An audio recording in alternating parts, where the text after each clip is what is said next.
Olá pessoal, sejam todos muito bem-vindos aqui à nossa live. Deputado Federal André Janones falando ao vivo de Brasília para todo o Brasil. Hoje nós vamos falar aqui sobre vários pontos, mas antes de iniciar os assuntos da live, eu quero dizer para vocês que hoje é um bate-papo. Essa semana eu entrei ao vivo várias vezes para falar com vocês, mas todas as vezes com alguma notícia de última hora, com alguma informação urgente, né? E a gente teve uma semana muito atarefada, de muito trabalho.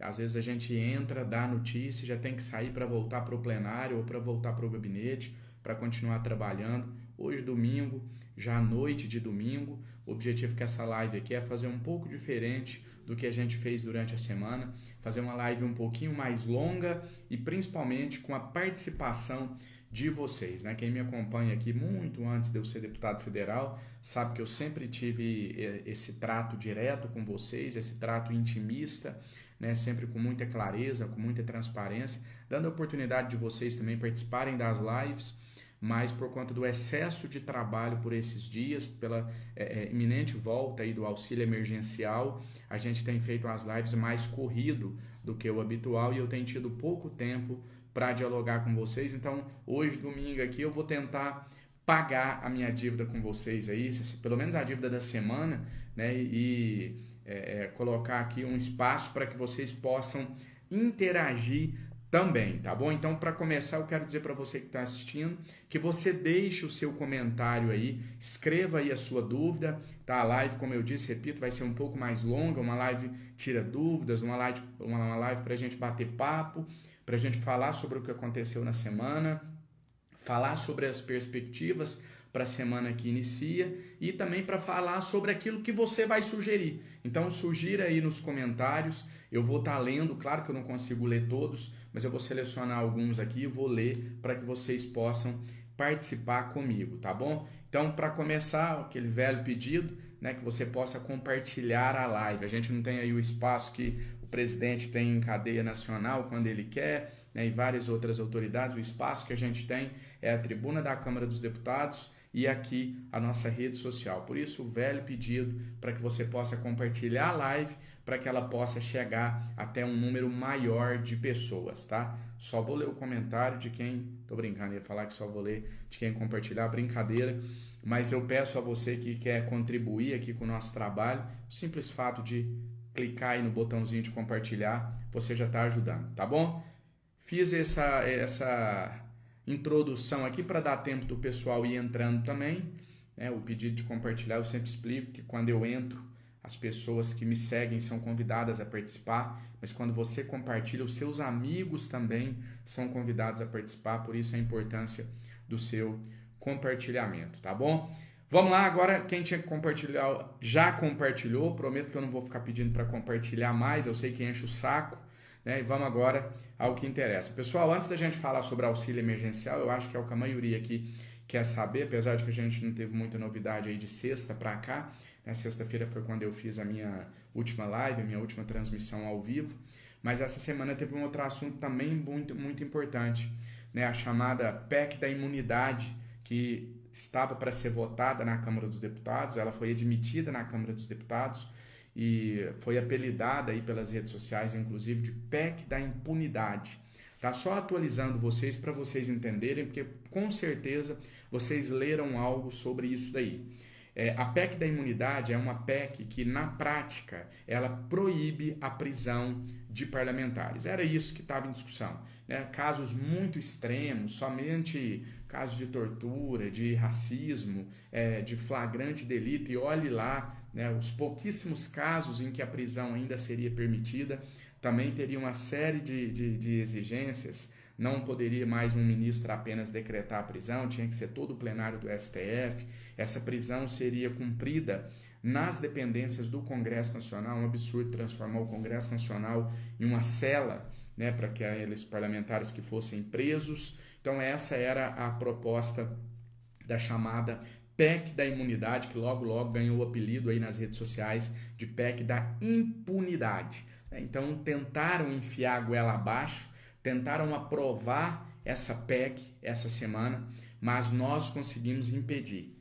Tá? Votei contra em todas as votações, apresentamos o kit obstrução e a gente conseguiu aí impedir que essa PEC fosse aprovada. Foi uma batalha longa, uma batalha demorada, mas a gente conseguiu. O mérito não foi só meu, na verdade tiveram alguns colegas que militaram até mais do que eu, até mais fortemente do que eu, mas eu fico feliz e honrado em ter contribuído tanto na mobilização através das redes sociais, mas principalmente dos meus votos, ter contribuído para impedir que essa PEC fosse aprovada. As pessoas às vezes me perguntam sobre imunidade parlamentar, se eu sou contra, se eu sou a favor. O problema das redes sociais é que as pessoas querem só o sim ou não, né? E aí quando você vai dar alguma explicação, fala que você está em cima do muro. É que nem sempre dá para você simplificar tanto as respostas. Eu sou contra a imunidade parlamentar para crimes de corrupção e para crimes comuns.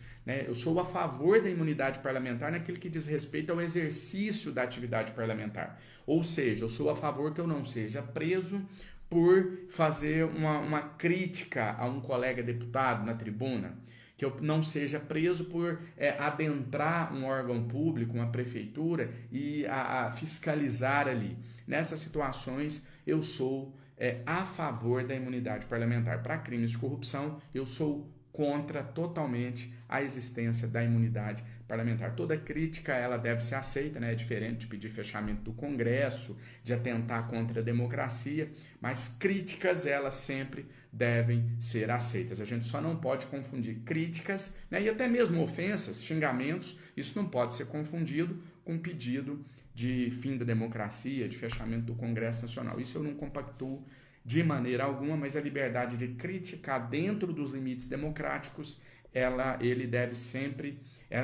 liberdade deve sempre prevalecer, tá bom? Então,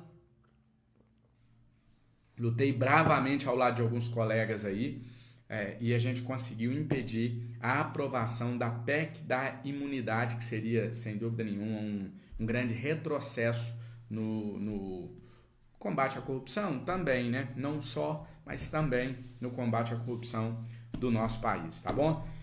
Vamos lá, casos de Covid aumentando por todo o Brasil, vamos falar sobre isso também, né? Uma situação muito crítica, a gente teve aí ontem, se eu não me engano foi sexta-feira na verdade, o recorde de média móvel, né, do número de infectados e de mortes por coronavírus no Brasil, situação muito preocupante. A gente essa semana aprovou uma medida provisória que facilita a produção de vacinas, né? Facilita a aquisição das vacinas, dos insumos para a produção das vacinas. Então a Câmara dos Deputados está dando uma resposta à sociedade, mas infelizmente tem alguns imbecis, né? E eu digo sem problema algum, imbecis, idiotas, pessoas desqualificadas para estarem na posição de liderança que elas estão, que insistem em incentivar a aglomeração, incentivar que a população brasileira não use máscara. Eu sempre que alguém me pergunta sobre a minha opinião sobre isso, eu lembro quando veio a polêmica da cloroquina, né, que estava em voga essa discussão, todo mundo comentando, as pessoas me perguntavam, você é contra ou a favor do uso da cloroquina? Eu falei, nem contra nem a favor, eu sigo o que a ciência manda. Eu não sou médico, eu sou advogado. Se eu fosse médico, eu ia palpitar em questões relacionadas à medicina, à vacina e etc. Eu não sou médico, eu sou advogado e deputado federal agora, estou como deputado federal. Cabe a mim seguir, ouvir e obedecer à ciência, né? Então a gente pede que a população use máscara. Eu tenho usado o tempo todo aqui, agora eu estou só, por isso que eu não estou usando, mas a gente faz o uso da máscara sempre e evitar as aglomerações, né? Evitar aglomerações desnecessárias. A gente sabe que a população precisa trabalhar, isso é outra história, mas a gente está falando aqui daquelas aglomerações que dá para evitar, né? Então, quem puder, nos momentos que você puder, fique em casa, evite aglomerações e use máscara. Nada de acreditar mais em grupos de WhatsApp do que na ciência, né? A gente tem que acabar com essa cultura negacionista que existe no nosso país. Infelizmente, em pleno século XXI, a gente ainda tem que ouvir meia dúzia de idiota dizer que a Terra é quadrada, né? E esse pessoal está avançando na democracia. A gente precisa começar a se posicionar contra os imbecis. Alguém para estar em um cargo, ele tem que estar à altura daquele cargo. Eu trabalho todos os dias muito firmemente para estar à altura do cargo de deputado federal. Né? Tem que ser assim no Senado, na presidência da República, nos governos do Estado, que a gente possa começar a olhar para a pessoa pública, para o político, para o detentor de um mandato e exigir dele honestidade, competência, preparo, mas também que ele possa ter dignidade para aquele cargo. É o que a gente não vê em alguns imbecis aí que chega a incentivar que as pessoas não usem máscaras. Né? Um idiota que a história, se Deus quiser, vai julgar, condenar. Né? Eu tenho muita fé na história e que num futuro muito breve, cada um vai estar naquele lugar que for seu de direito, tá bom? Vamos lá agora, eu sei que a maioria aqui está ansioso para saber sobre o auxílio emergencial, eu estou lendo os comentários, tem muita gente aqui falando de auxílio emergencial, é a principal dúvida das pessoas. Eu fiz uma anotação aqui de algumas coisas que eu queria tratar com vocês, mas eu não estou enxergando minha própria letra. Vamos lá. PEC emergencial e auxílio emergencial. Explicar para vocês a confusão que teve durante essa semana, né? Essa semana o ministro Paulo Guedes, para quem não sabe, né, uma pessoa, infelizmente, que é uma grande decepção para o Brasil, um desqualificado, né, despreparado e principalmente preconceituoso com os mais pobres, né, ele que já chamou o brasileiro de vagabundo, já disse que se pagar auxílio emergencial o povo não ia querer trabalhar, o povo ia querer ficar só em casa, como se R$600 por mês desse para viajar para a Europa, tomar vinho importado, comprar carro e casa, né? O ministro Paulo Guedes tinha que viver de R$600 pelo menos um mês para ele saber o que é ser pobre nesse país. E o ministro Paulo Guedes, então, como eu disse, sempre preconceituoso com os mais pobres, ele fez uma armadilha. Pessoal, aproveitar que a nossa live é um pouco mais longa e agora falando do auxílio emergencial, peço para vocês sentarem o dedo aí, compartilhar essa live, explodir ela para o Brasil inteiro, porque agora é bem relevante o que eu vou falar aqui sobre o que o ministro Paulo Guedes tentou fazer essa semana. Senta o dedo e compartilha. O ministro Paulo Guedes, só para vocês entenderem, eu estava achando estranho, gente, porque até dezembro, quando eu estava lutando para pautar a MP1000, todo mundo era contra o auxílio emergencial. O presidente Bolsonaro já tinha falado várias vezes que isso não era aposentadoria, que isso era dinheiro para vagabundo, que ele não ia pagar auxílio e etc, né, dando a entender que isso era dinheiro para vagabundo, e falando, isso aqui ele falou, ele não deu a entender, ele falou que auxílio não era aposentadoria e que tinha acabado, né, gritou lá na porta, lá, acabou, e falou um xingamento que eu não vou falar aqui, porque ao contrário dele, eu tento me qualificar e estar à altura do meu cargo. Então, o presidente Bolsonaro era contra o auxílio, o ministro Paulo Guedes era contra o auxílio e, de repente, né, veio dezembro, não pautaram a MP1000, ela prescreveu e, de repente, todo mundo virou a favor do auxílio. E eu comecei a acompanhar aquilo pelas redes sociais, fiquei feliz, claro, porque eu estou lutando por essa causa desde que iniciou, né? Fico feliz de ser um dos que votaram a favor do auxílio emergencial. Fui eu, junto com os outros 512 deputados, que instituí o auxílio emergencial e feliz mais ainda de ser autor do projeto que determinou a volta do auxílio emergencial, né? Um dos projetos, tiveram vários, um deles é de minha autoria. Então eu fiquei feliz, mas ao mesmo tempo estranhei. Sabe aquele ditado? Quando a esmola é demais, o santo desconfia? Falei, gente, mas que estranho, da noite para o dia, todo mundo é favorável ao auxílio emergencial. Aí na semana passada eu tive acesso ao relatório que ia ser votado no Senado. Só um minuto, toma uma água aqui. Voltando então, aí eu tive sobre o auxílio emergencial, aí a semana passada eu tive acesso ao relatório que ia ser votado no Senado. Na hora que eu li o relatório, eu percebi que ali o que o Paulo Guedes estava propondo era uma chantagem. Então não é que ele se comoveu, que ele ficou com dó do povo, viu que as pessoas estavam desempregadas, que as mortes pelo coronavírus estavam aumentando e por isso ele ia ceder, tinha amolecido o coração e ia tentar ceder ao pagamento do auxílio emergencial. Não era isso não. Provavelmente, reunido com a cúpula de banqueiros que o cercam, ele viu uma grande chance de acabar com a saúde pública e com a educação no Brasil. Aí o que ele fez? Ele colocou na PEC emergencial o seguinte, eu estou falando aqui, pessoal, eu não vou falar com linguajar técnico, porque eu quero que vocês entendam. Não adianta eu falar bonito para meia dúzia de intelectuais entender. Eu falo é para a massa, eu falo é para o povão, né? Quem me acompanha é povo, né? Eu trabalho é por quem precisa, porque eu acho que quem mais precisa do poder público são as pessoas mais carentes, né? Então é para essas que eu trabalho. Vamos lá então. Trabalho para todos, né, gente? Deputado federal trabalha para todos, até porque quando você faz para o empresário, você faz para o mais carente, mas eu estou falando aqui agora em termos de linguajar. De linguagem, eu prefiro falar uma linguagem que todos entendam. Então, falando no popular, o que a PEC emergencial falava? Olha, a gente vai pagar o auxílio emergencial para o povo brasileiro, mas nessa mesma PEC que vai aprovar, porque aí vai o pacote. Ou aprova tudo ou não aprova nada. Nós vamos colocar que agora acabou o investimento em saúde e educação. Mas, Janones, como assim acabou o investimento em saúde e educação? Você não está exagerando, não?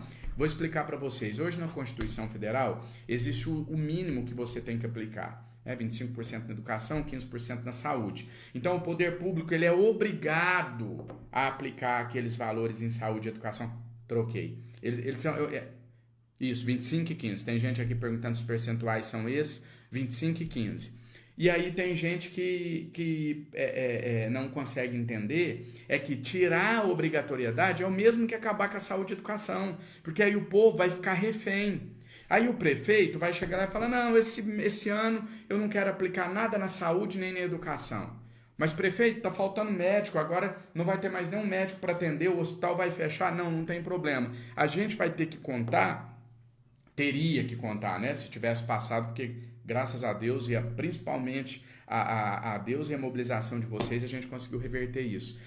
A gente ia ficar à mercê da bondade de governantes, né? de amolecer o coração do prefeito, do governador, enfim, do gestor, para que ele investisse em educação e em saúde. Um absurdo, né? Um crime, o que o Paulo Guedes tentou fazer. É um crime, né? Eu acredito que em um país sério, se o Brasil... fosse de fato já a grande nação que eu tenho fé, que vai ser muito em breve, Paulo Guedes teria que ser investigado pelo que ele tentou fazer. O que ele tentou fazer foi sucatear a saúde, sucatear a educação. Indiretamente, Paulo Guedes tentou matar pessoas. Porque essas pessoas, muitas pessoas, se essa ação do Paulo Guedes tivesse passado, iam morrer sem atendimento nos hospitais, nos prontos-socorros, nas UPAs. Então, foi uma tentativa, na minha opinião, de um crime que o Paulo Guedes tentou fazer, mas a gente foi lá e identificou. E aí, pessoal, vem a função de um deputado federal, que é o que eu sempre bato na tecla para vocês. Função de deputado federal não é ficar pegando dinheiro dos seus impostos e devolvendo como se ele estivesse fazendo muita coisa, não. Função de deputado federal está lá na Constituição: legislar, fiscalizar e representar. Legislar, criar leis, apresentar projetos de leis, né? E a gente apresenta muito. Representar, ser a voz de vocês, a voz do povo. Fiscalizar, tá de olho nos atos do executivo, tá de olho no que os ministros estão falando. Por isso que a gente lê edital, lê tudo que acontece. Às vezes a gente soma aqui da rede social, a pessoa fala assim, o André tá sumido. Eu já falei isso outras vezes. Sou muito grato a Deus pelas minhas redes sociais, sou muito grato a vocês. É através dela que o meu trabalho chega nos 4 cantos do Brasil. Mas eu não sou digital influencer. Eu não sou blogueiro. Eu sou deputado federal, representante do povo, a voz do povo, fiscalizador. Então, às vezes, a gente não está aqui nas redes sociais, mas estou aqui, lendo, pesquisando, vendo cada ato, né? Pegando lá o que o ministro falou, isso e aquilo. Pega lá, põe o óculos, não, aqui está errado. Chama a assessoria, vai lá e entra no STF contra isso aqui. Corrige isso aqui. Opa, o Paulo Guedes está querendo acabar com o investimento na saúde e educação. Vamos fazer uma live agora e mobilizar o Brasil, vamos dar o grito. Isso é a função de um deputado federal e eu tenho muito orgulho de desempenhar com excelência o meu trabalho. Pelo menos tento diariamente desempenhar o meu trabalho com excelência. Então vimos o golpe que o Paulo Guedes tentou dar, a tentativa de acabar com a saúde pública, de acabar com a educação no nosso país. Entramos numa live, mobilizamos o Brasil inteiro, explodiu, mais de 10 milhões de visualizações. A notícia chegou no Ministério da Economia, fiquei na Câmara a semana toda, a gente teve algumas reuniões e rapidamente levamos isso até o Senado, né? Chegou lá a mensagem até o Senado, eles se mobilizaram e o projeto foi retirado de pauta. Paulo Guedes recuou, né? Graças ao André Janones? Não. Não porque o André Janones é 1 em 513. Graças a vocês que somaram mais de 10 milhões, não aguentou a pressão, cedeu e tirou da PEC emergencial a desvinculação de receitas. Ou seja, tirou, duas matérias que não tem nada a ver, tirou essa questão de só paga o auxílio emergencial se acabar com o investimento em saúde e educação. Tentou fazer o povo brasileiro de refém, tentou colocar o povo brasileiro de joelhos, mas no final quem ficou de joelhos perante o povo foi o ministro Paulo Guedes. Então, uma grande vitória, vitória do povo brasileiro, vitória de vocês, comemorem, podem comemorar, porque é uma vitória, sim, a gente evitou uma grande tragédia no nosso país. Eu arrisco dizer, ouso dizer, que só essa ação vale meu mandato, os 4 anos do meu mandato, eu já estou satisfeito, posso colocar a cabeça no travesseiro tranquilo, sabendo que eu fui um dos que contribuiu para impedir o desmonte e o sucateamento da educação e da saúde pública no nosso país, tá bom? Pessoal, então vamos lá.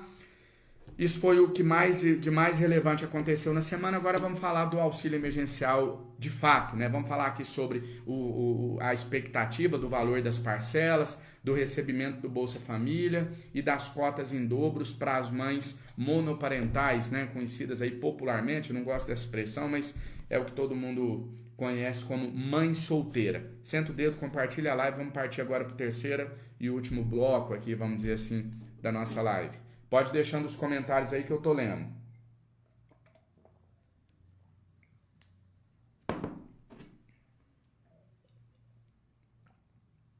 Tem gente perguntando o que está escrito na caneca.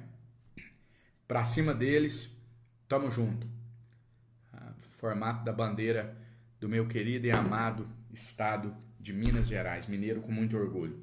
Homenagem aqui hoje à cultura nordestina. Não sei se o pessoal está perguntando o que está na camiseta. Lampião e Maria Bonita, cultura nordestina. Minas, Nordeste, tamo junto. Pessoal, vamos lá então. Último ponto aqui da nossa live, importante de abordar com vocês antes de eu ler os comentários. Podem ir escrevendo os comentários aí. Muita gente me perguntando sobre o valor do auxílio, sobre a cota em dobro e sobre o Bolsa Família. Bom, vamos lá.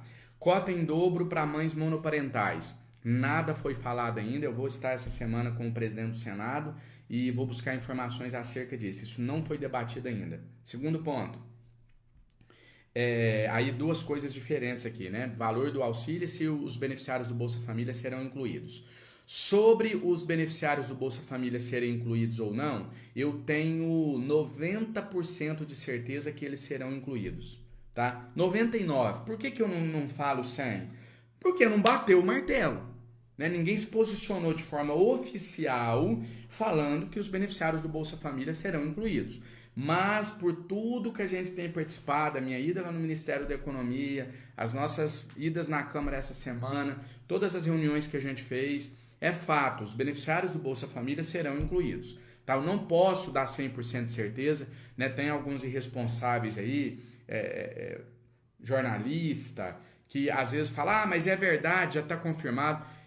As pessoas de fora podem afirmar antes de ter certeza. Eu não posso, porque eu perco a minha credibilidade. Eu estou como deputado federal, eu faço parte do Congresso Nacional, eu voto nessas matérias, eu não estou só informando. Então, se eu der uma notícia aqui para vocês que ainda não está confirmada e depois ela não for real, minha credibilidade com vocês vai embora. Então, eu tenho muito cuidado antes de confirmar as informações. Tá? Então, não é 100% de certeza ainda que os beneficiários do Bolsa Família serão incluídos, mas está caminhando para isso.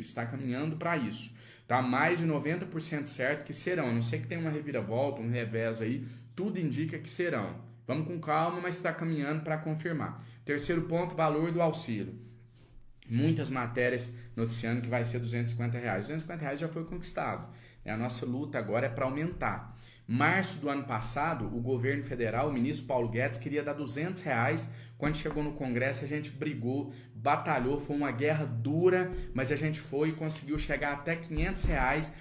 Aí a gente fechou em R$500 o ministro para não ficar para trás, porque só pensa em fazer política e ferrar com o pobre, foi lá e aumentou R$100 para falar que a última palavra foi dele, que ele conseguiu 600. Mas o ministro queria R$200. Tá? Então, 250 já está conquistado, mas a nossa luta é para ser mais. Eu não vou conformar com R$200, eu não vou ceder e eu vou me doar, gente. Eu vou me doar o máximo que eu puder, até a minha alma dentro daquela Câmara. Se precisar de eu morar lá, a hora que a matéria chegar na Câmara, eu vou morar lá. Se precisar de eu dormir dentro do plenário, eu durmo dentro do plenário, mas eu não vou desistir de lutar para que seja um valor maior.